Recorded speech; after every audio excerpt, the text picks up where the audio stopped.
Hello, everybody. Welcome to episode 5 of MORE-VILLE, Orville, the podcast dedicated to the Orville. It's right there in the title. I'm your co-host, Mike Owl, and I am joined by G.I. Jolie. Hi, that's me. And... oh, sorry, I cut you off. It's okay, I faded out. Oh, okay. Decrescendo. Yeah. Pre-fade. And also joined by Champ Ian. How you doing, How Champ you Ian? doing, guys? It's great to be here. Great to see you both again on my Skype. Yes, we're still using Skype, folks. Sorry about that. Anyway, so yeah, this week we are reviewing episode 5 of the Orville, titled Pria. And I believe, was this another episode that was released out of order? It was supposed to be an early... Yeah, it was, right? It was originally the 6th episode of the season, and it happened after an episode called Krill, which is the next episode. But they swapped it. Interesting. Why can't these Orville people get their stuff straight? Well, here's the thing. When Jonathan Frakes is directing the episode, you just do what he says. Yeah, exactly. Yeah, so... World famous director Jonathan Frakes. For those that don't know, Jonathan Frakes is Commander Riker, whom we all love. I do. The room goes silent. Anyway, I love him. But anyway, We don't love him? yeah, of course we love okay. him. He also directed, First Contact. He also directed, the one after that, Star Trek Insurrection, which I like, and Jolie likes. Yeah. We'll talk about that in another episode. But anyway, okay, so let's quickly, Ian, do you remember this episode? Yeah, I think I remember this episode. Full disclosure, we're recording like 3 podcasts in a row. So with the last episode that I wasn't prepared for, I'm equally ill prepared for this episode because it's the same day, right? Like Yeah. So, do you want me to summarize it? No. Okay. I remember this episode. It's I'll do the same as last time, where I'll stumble through it and you guys will fill in the rest. But the Orville responds to a distress call, and they find a mining ship that is crash landed on a comet with 1 occupant. And this attractive female occupant gets the crew to help them, gets to help her by essentially flying a shuttle onto the comet, rescuing her, and then the comet and her ship are destroyed. Now, later on, it seems that she has an attraction to the captain, and a love triangle between her and Kelly seems to manifest. Mm-hmm. She is suspicious of her motives and discovers that she has a secret. They find something in her quarters that they're not quite sure about. Later on, the Orville is essentially hijacked. Turns out to be by her, and we learn that she's actually from the future, and she is traveling back in time to steal mint condition artifacts. Now, the Orville, it turns out, is going to be destroyed. She learns about this in the future, comes back in time to save the Orville, and then she commandeers the Orville and flies it in through a wormhole to her time, which I believe is the 29th century. And the thinking there is that since the Orville was due to be destroyed anyway, she can steal it and not worry about messing up the timeline. The Orville crew, they find a way around, was it Isaac, ends up circumventing this device, and they regain control of the ship. They fly back to their time, they close the wormhole, and everyone goes on like nothing happened. How'd I do? Pretty good. There's one other thing, the practical joke. Remember the practical joke. Yes. Oh, yes. Jesus. So at the beginning, do you want to explain this? The practical joke is this is the episode where they start off by watching an episode of Seinfeld on the main view screen. Yeah. Because they're trying to Explain teach comedy. Isaac about the concept of comedy, and he doesn't quite understand. And then, so what happens is the what's his name? How come I can't remember anyone's name? Gordon?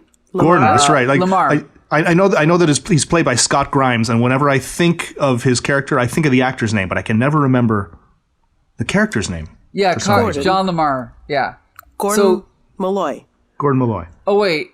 Okay. Okay. Yeah. Oh, Malloy. Okay, Malloy. So Malloy basically he plays a practical joke on Isaac by putting Mr. Potato Head, pieces on his face so that when Isaac comes onto the bridge, he's got the Mr. Potato Head things on his face, but doesn't realize it. And they're like laughing at him. And then they're like, well, wait a minute. First of all, why couldn't you tell that you had these on? And he said, oh, because I don't actually use my eyes. They're just there for show. I just sense things. So like, okay. So then Malloy is like, okay, now you got to get me back. So then later on in the episode, Malloy wakes up and he's missing the bottom half of his leg because Isaac has amputated it during the night, which is hilarious. Yeah.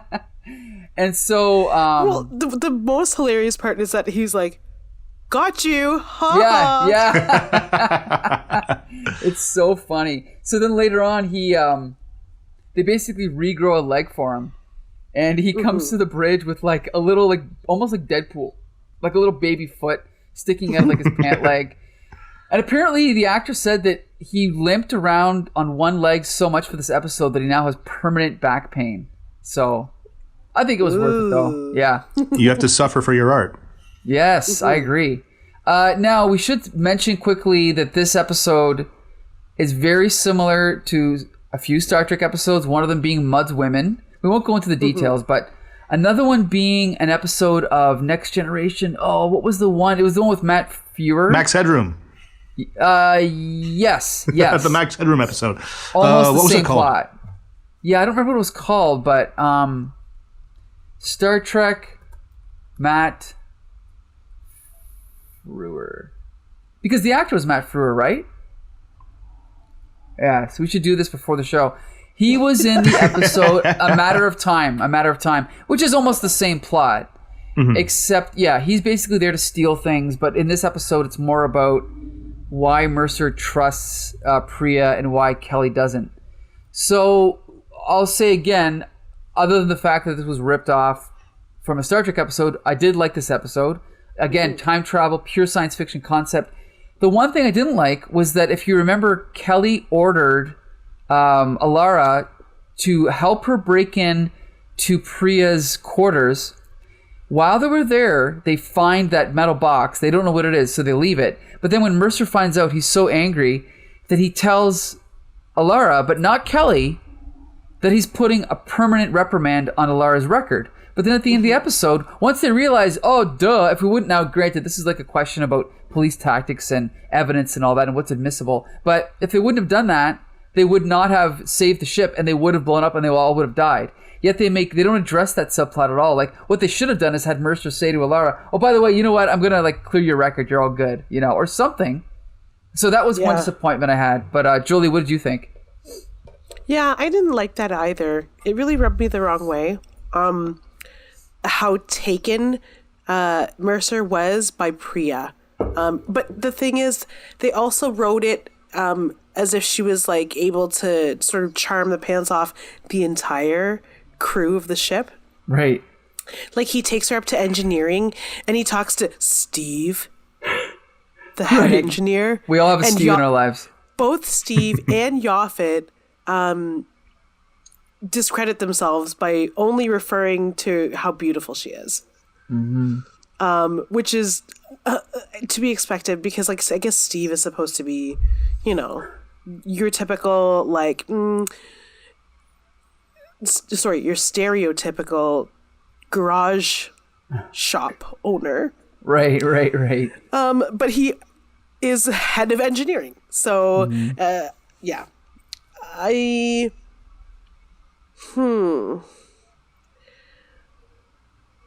didn't realize time travel was I don't really remember a lot of the time travel episodes in Star Trek, but that they had time travel here kind of it was like introducing another science fiction vehicle, made it hard to get through the episode, not get through, but like suspend my disbelief. Okay. It's like we're already on a starship and they're already regrowing Gordon's leg. Yes. They're also going to throw in the fact that she's a time traveler here to get a mint condition version of their ship back to a trader so that she can make money. Like, they don't lean on it really hard, which is nice. So it's palatable. Had they really, really focused on the whole 29th century thing and showed us the 29th century, like, had they eventually gotten there, right, and the crew had to get out of the 29th century, I would have probably shut the episode off. But other than that, like, the way he fixed it was really cool. Right. He said, well, this is what's they're in his office and she's standing there and he's like, well, if I do this, there's no reason for the Orville to have exploded in the antimatter. What is it that they're in? The antimatter? Negative space or no, like it was we should is it a dark matter? Dark matter. Yeah. Dark matter, all yes. these bubbles of dark matter. Yes. So there's no reason for us to have been destroyed in that sort of chaos that we couldn't navigate ourselves away from. So the moment he says that, he presses the button. The moment he says that, she just like disappears out of his room. And it's like, could you imagine if that wasn't the solution and she didn't disappear? Like, that was kind of cool for me. Mm-hmm. But yeah, other than that, I really liked this episode. I didn't like it as much as the other ones, but yeah, I was going to say, so does that mean now if first of all, isn't it pronounced Lavesque? But anyway, yeah. Lavesque. Well, they keep saying Lavesque. Lavesque. Yeah, because they're American, right? Right, but it's Lavesque. But she disappears. Does that mean now that these events didn't happen, everyone's going to forget this? Is that what they're implying? I think. All right, time travel is always messy. This is one of the things that bugged me about this episode, just a little bit, right? Because I nitpick these things when I can see a way that if they took 5 more minutes, they could have, come up with a better solution. Now, it seems as though like they didn't. It's not really. Oh, see, I'm trying to wrap my head around this. I'm getting confused by a time travel episode. She disappearing makes sense, but if she disappears, then things should all go back to normal, which means that the Orville should be destroyed now. Good point. Right? Because good point. That's the only reason that she came back in the first place. Yeah, good point. Is because she knew that the Orville was destroyed there. They haven't done anything to address the fact that the Orville was destroyed. They only addressed the fact that she knew. So she has no reason to come back to save them. I think it would have been, and it's just me nitpicking, and it's me like armchair quarterbacking this episode, but have it like the conversation in his office with her isn't about you're just never going to come back, but hey, I'm going to destroy this thing, and you're going to be stuck here, right? Yeah. And then maybe have a moment where he, despite the fact where he's feeling hurt, he shows mercy and says, "Well, why don't you hop in a shuttle and get back to your time before we destroy it?" And that could be the twist there. And right. I think that would have been much more powerful, and it would have left. And this is the thing that irritates me a little bit about it, because they showed something as a consequence, her disappearing. It set up a rule that the rest of the episode didn't follow. If you just don't show her disappearing, you leave the entire thing ambiguous, and you don't have any reason to say, well, that doesn't make any sense. Right. Good point. So yeah, this episode bugged me on a bunch of levels, to be honest. Right. This was not my favorite episode. Yeah, it wasn't my favorite episode either. However, I do want to mention that at the same time I'm watching The Orville, I'm watching Star Trek Deep Space Nine for the first time all the way through, okay? Now, I am liking it, but it's tough because I'm watching it in SD, because there is no HD version of the show. And the special effects are rough, but that's okay. I can accept it, just like I can accept 60s Star Trek. But the special effects in this episode of The Orville I thought were excellent. When the Orville ship was caught in the dark matter storm or whatever, I thought it looked incredible. Like those floating bubbles of dark matter. And then when they come to like the wormhole, I just thought all of that looked great. I don't know what you guys thought, but I was really impressed by that. I was impressed by the special effects mostly. There's one little bit that really sticks out in my head where they are on Pria's ship and they come to the door to the bridge or wherever she is, and Ed's like, hey, Alara, can you open this jar of pickles like he's done 10 times already in this show that we're 5 episodes in? And then Alara opens up the door, but you see like the metal of the door just bending like it's made out of taffy. And it looks like garbage. It's CGI, right? It should have just been like tinfoil. You should have just opened the door, right? Or something, Have right. her open the door. Don't have her bend the door. Just open it. It's a door. point. It opens. Yeah. It wouldn't have looked ridiculous. That's a good point. I didn't like that either. Foley in the sound of bending metal or like resisting metal or whatever it is that they stick in there in post, it would have been believable. I actually forgot about that. It's always the Alara scenes that have this weird like it. Do you remember the very first episode when they gave her the time bubble device and she just jumped 800 feet in the air and it just looks like a cartoon for that second? Right. Like what is it about scenes with her that they just can't get the CGI right? It's probably because she's the only one with like superpowers, so maybe. Well, that's but why. you don't have to show her parabola of flight. Right. It just looks silly. Like you show her jumping out of frame and then show her jumping back into frame. Doesn't look as silly. Right. Again, Good point. nitpicks, and I like nitpicking, so I'm going to nitpick. Yeah, it's like I like the fact that the characters are pushing the plot. Like, Kelly's jealousy seems to be what's making her suspicious, but it's actually Mercer's infatuation and vulnerability that makes him fall for Pria. So I just like the fact that, again, it's a unique plot. It's unique to the characters, and that's why I like this one. But yeah, there was definitely some flaws in this one for sure. I didn't. A lot of that I didn't care for either. Okay. As I'm watching this episode, I'm thinking to myself, Seth MacFarlane wrote this episode. And I can see his motivations for him personally writing the episode this way. Wanting to get into bed with Charlize Theron, you mean? Exactly. Yeah. He's got this little love triangle between him and 2 women who are ridiculously out of his league. Mm-hmm. He gets to yell at his ex-wife, and then he gets to yell at this other girl, and he gets to moan about how he's the one who's been hurt. And he gets to have everyone feel sorry for him, even though he's the one who screwed everything up. Mm-hmm. It doesn't feel plausible to me. And I don't think it does a service to Kelly's character either. Now, we're talking about her last episode, and about how strong a character she is and how good a leader she is and how devoted she is to her ship. And then the very next episode, she's jealous that this girl is making goo-goo eyes at the captain. And then all of a sudden she's breaking regulations to toss this person's quarters. It doesn't really fly for me. Yeah, I mean, at the start, she displays behavior that I think somebody who's not taken by Mercer. So she's very rational still, because she's not totally motivated by jealousy. They don't know anything about this woman, and they know enough about her that they can find information on her if they have to.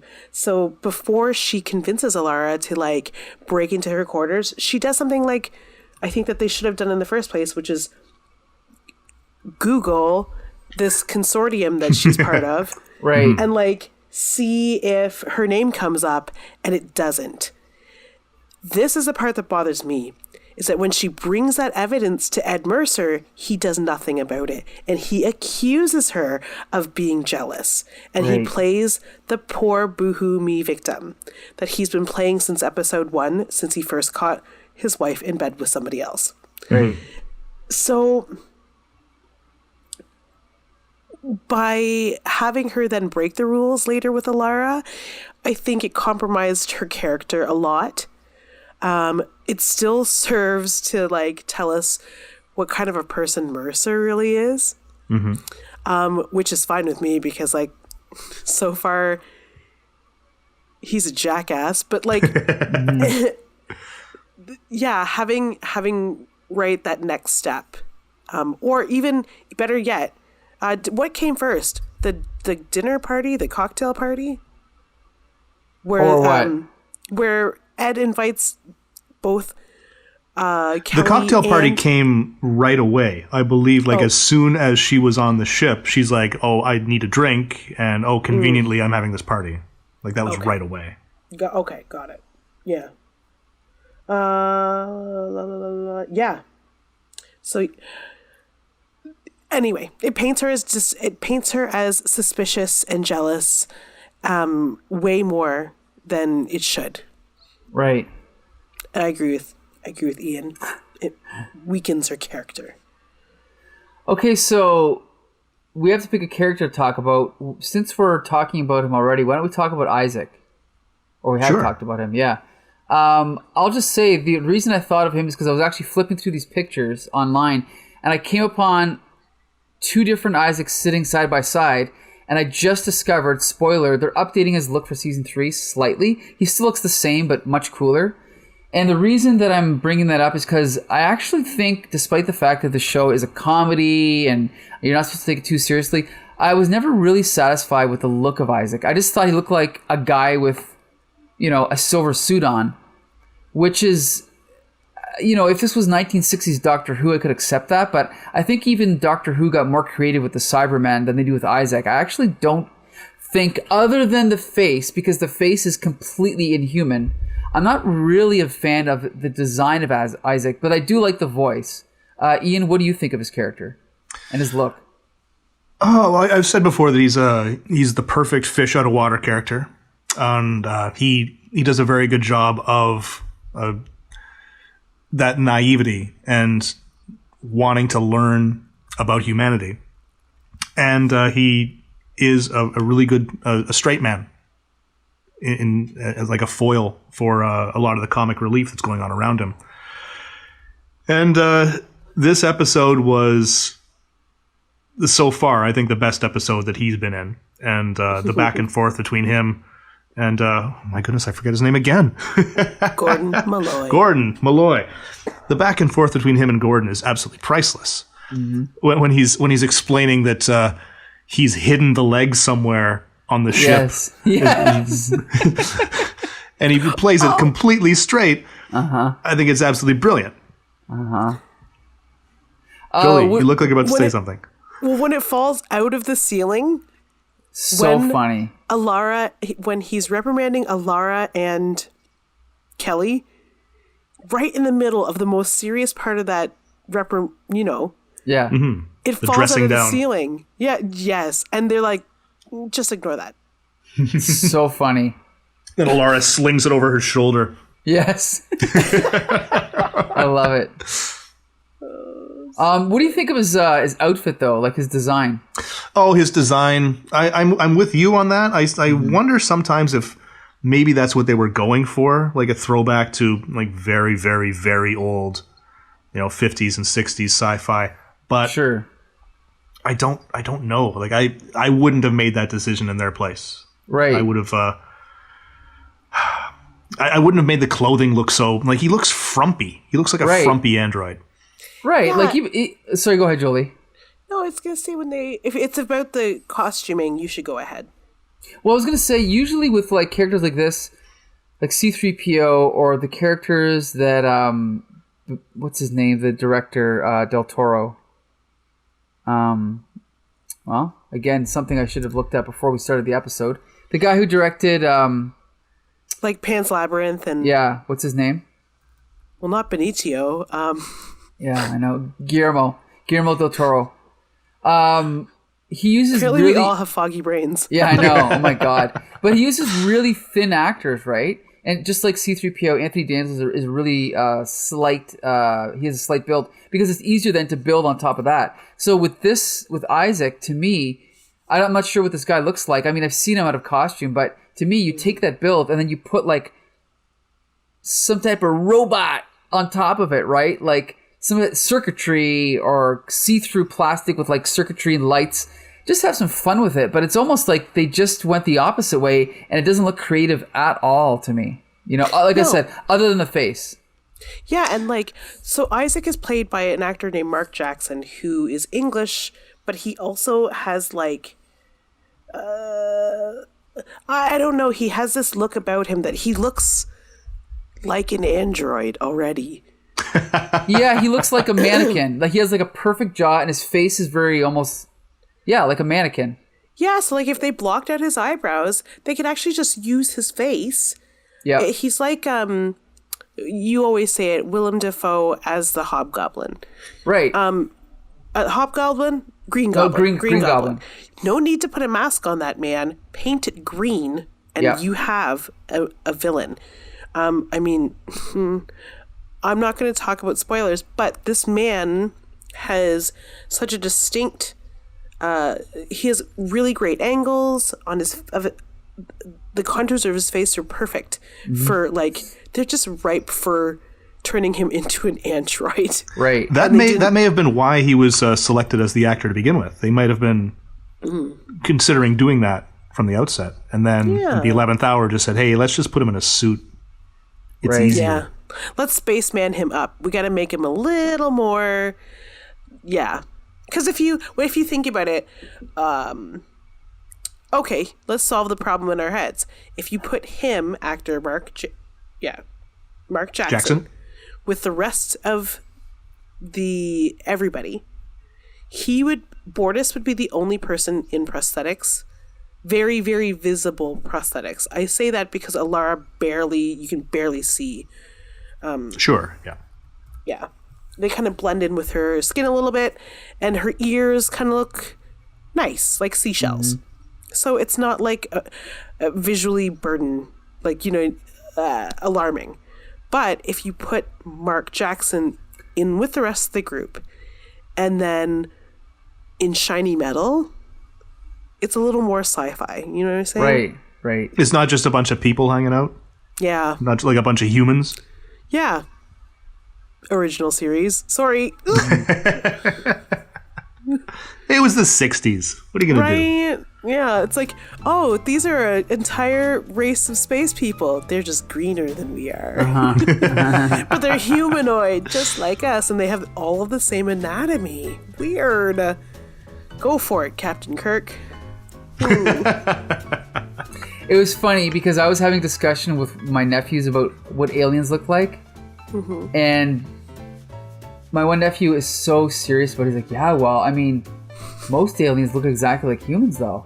And I had to it was almost like a Santa Claus discussion where I had to have the whole discussion as if the aliens that they see in Star Wars are real. Like, that is what aliens look like. Like, I don't think he can make the distinction yet, I'm like, well, if we saw aliens, they probably wouldn't even have, like, legs. They could be gelatin with, like, little sensors coming out of their, the front part of their body with, like, and he's just like, no, they would look like humans. I'm like, yeah, you're probably right.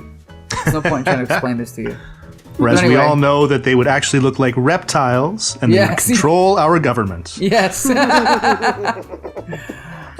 So anyway, okay, so I guess that wraps up this episode then, right? Anything else to say about this one? No, I think we covered most of it. All right. Yeah, we got it good. I got my grievances out. All right. So another solid episode with some flaws, but yeah. So that wraps up episode 5 of MORE-VILLE, Orville. You can hear every episode wherever you listen to podcasts. We'll just leave it at that because you know where to find them. You can also hear Neil Young on Amazon Music now. But anyway, I don't want to give any plugs to Amazon. But okay, so yeah, thank you, G.I. Jolie. Bezos is trying to be in space, so... What's that? Oh yeah, whatever. Does he get points for that? No, he doesn't. No points. Sorry. No points. Anyway, okay. Lapse in judgment. Thank you, G.I. Jolie. Thank you, Champ Ian. Thank you both. And we'll see everybody on the next episode.